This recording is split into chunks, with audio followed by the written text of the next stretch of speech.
Hello team, welcome to another ATP Geopolitics video with myself, Jonathan M.S. Pearce. The Ukraine war, I guess, breaking news update is sort of a little extra nugget I'm going to throw into the information space that concerns Speaker Mike Johnson, the Republican Speaker of the House of Representatives, Majority Speaker for the Republicans there. He is the sole person that is stopping aid arguably getting to Ukraine from the US, stopping the bill from actually being, getting to a vote on the floor of the House of Representatives. It's got through the Senate by a majority of 70 to 29. It got to the House of Representatives that needs to be passed through there, but then he said, well, we're going to go on 2-week recess, so we're not going to look at it. Then he's come back from 2-week recess, or the House has come back. And in that time, he was called to the White House to talk to the president, and one would assume to intelligence experts and whatnot, and came out that saying, yeah, but it's all about the border. And then he's trying to push back and delay any voting till March the 8th and March the 22nd. In other words, the 5-month delay in Congress is just going to go on indefinitely. And it's this chap, Mike Johnson, that appears to be the main guy. And the problem is, if the bill gets voted on, then he's been threatened with having his seat vacated by those MAGA Republicans like Marjorie Taylor Greene, Matt Gaetz, etc. If that gets voted on. So therefore, if his own existential future in terms of his job is connected to whether this gets voted on, irrespective of what he believes.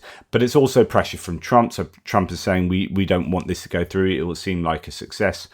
This has become a partisan issue, and it will seem like a success for Biden if this gets voted on. And it's an absolute travesty, really. You already know how deeply angry I am at the whole situation. Well, now he's received, and this was a letter that was, I think, penned yesterday.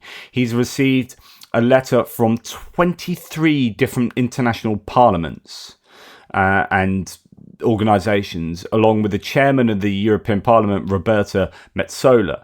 And they've sent him this open letter. I'm going to read it to you as well as I can, because the quality isn't the best. But this is a real challenge. I mean, you've got the Austrian Parliament in there. It's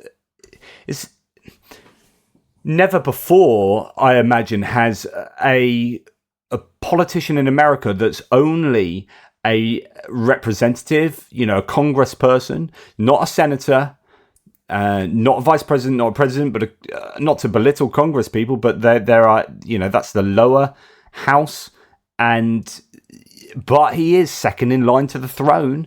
If the vice president can't take the role, then it goes to him. If Joe Biden and Kamala Harris, were in a car crash or something. So he's an important guy, but he's on a 2-year mandate.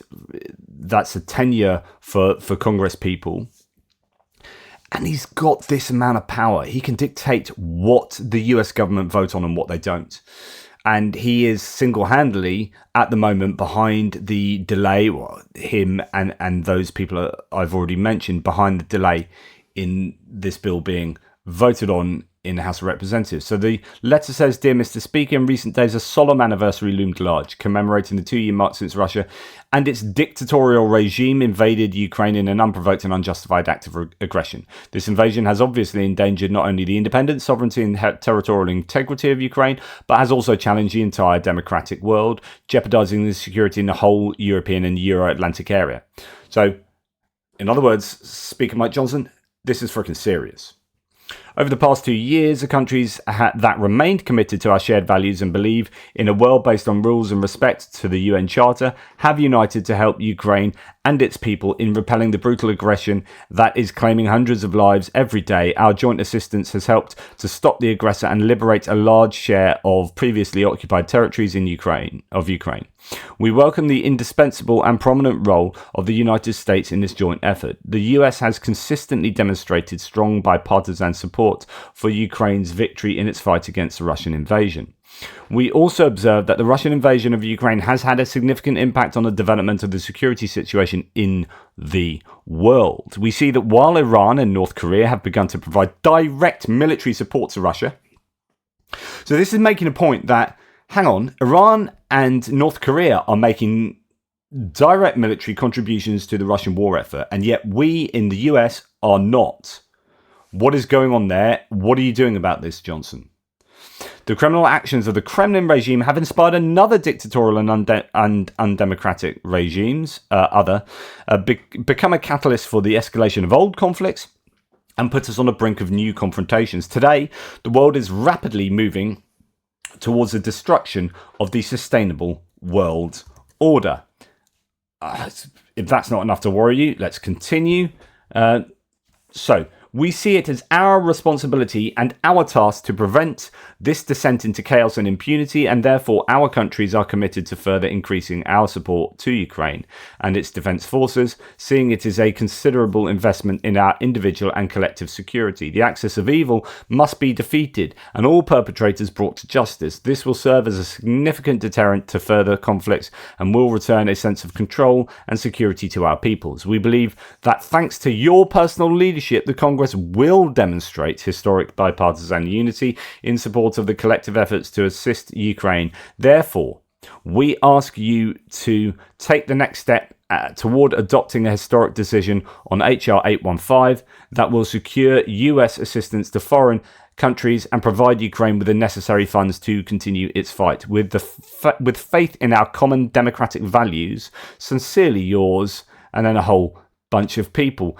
And that is a well-constructed letter. It's almost certainly going to be water off a duck's back, but it's so explicit. It's like, you need to pass this bill. Now, we're asking you in good faith and, relying on our faith in democratic values triumphing in this period of, hopefully, short-term darkness. But it's not looking like that'll make the blindest bit of difference. They haven't addressed this letter to anyone else. They haven't addressed this letter to Democrats who some Republicans argue it's their fault. They're being intransigent. This is addressed to Speaker Mike Johnson and only Speaker Mike Johnson. And in my opinion, it is on him that this situation rests.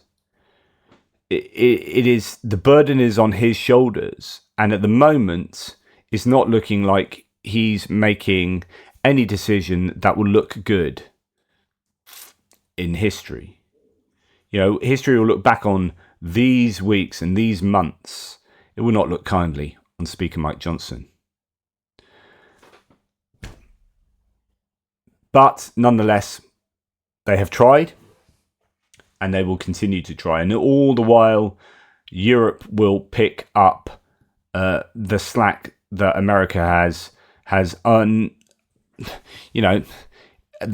slack that it's left, but actually there's good bipartisan support for continued American support for Ukraine. So this is, Europe picking up the slack that America's kind of left, but it's not due to the will of the majority, both in terms of politicians and public support.